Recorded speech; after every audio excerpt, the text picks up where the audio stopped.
2019년 4월 23일 이진원의 저스트 모먼입니다.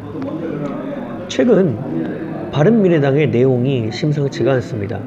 바른미래당 오늘도 의원총회를 열었다고 합니다. 어떤 의원총회냐? 패스트트랙 법안에 참여하느냐 참여하지 않느냐 하는 법안이었죠. 그런데 이 법안과 관련을 해서 표결을 했는데요. 12대 11로 찬성 쪽이 우세했다고 합니다. 그런데 한 가지 놓친 부분이 있습니다. 무엇이냐면 이현주 의원이 당원권을 정지당해서 의원총회에 참석하지 않았다는 부분입니다. 이현주 의원 패스트트랙 참여하는 것에 대해서 반대 의사를 보였기 때문에 만약에 이현주 의원까지 참석을 했더라면 12대 12 타의 기록이 돼서 이 법안에 참여하는 것이 부결됐을 것입니다. 지금 바른미래당의 현 주소가 이 부분에서 드러납니다. 이번 패스트트랙 법안 안에는요, 기본적으로 공수처 신설 법안과 그리고 선거법 개정안 등 많은 굵직굵직한 것들이 담겨 있는 것도 사실입니다. 그래서 솔직하게 이야기를 해보자면 선거법 개정안 같은 경우에는요, 국민들이 이해를 할 수 없을 정도의 그런 이야기가 나오고 있습니다.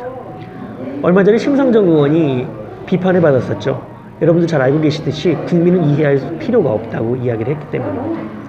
이런 부분으로만 봤을 때도요, 이 부분 문제가 있다고 생각이 드는 것은 저의 개인적인 생각입니다.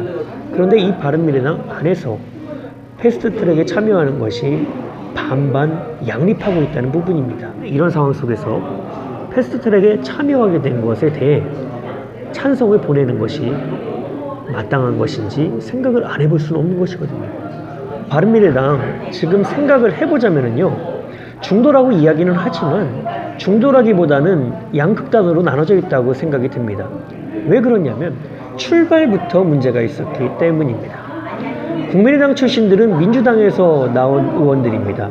그렇다 보니까 대부분이 아직까지도 민주당과 개를 같이 하려는 그런 분위기도 없지 않아 있는 게 사실입니다. 그리고 민주평화당에서도 지금 다시 한번 국민의당을 재연하자는 의미에서 의원들을 설득하고 있는 것으로 알고 있습니다. 반대로 유승민계라고 일컬어지는 그런 의원들 같은 경우에, 또 그리고 개혁보수의 길을 걷고자 하는 의원들 같은 경우에는 이들과는 또 반대의 길을 걷고 있습니다. 근데 그것이 절반 대 절반이라는 것이죠. 그렇다면 이 당이 지금 과연 올바로 서 있냐는 것에 의구심을 가질 수밖에 없습니다. 손학규 당대표 이런 이야기를 했습니다. 추석까지 10%까지 끌어올리겠다는 부분이죠. 그런데 유권자의 입장에서 보겠습니다.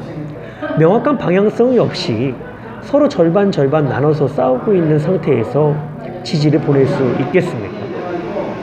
이런 부분을 정확하게 직시해야 된다고 생각을 합니다.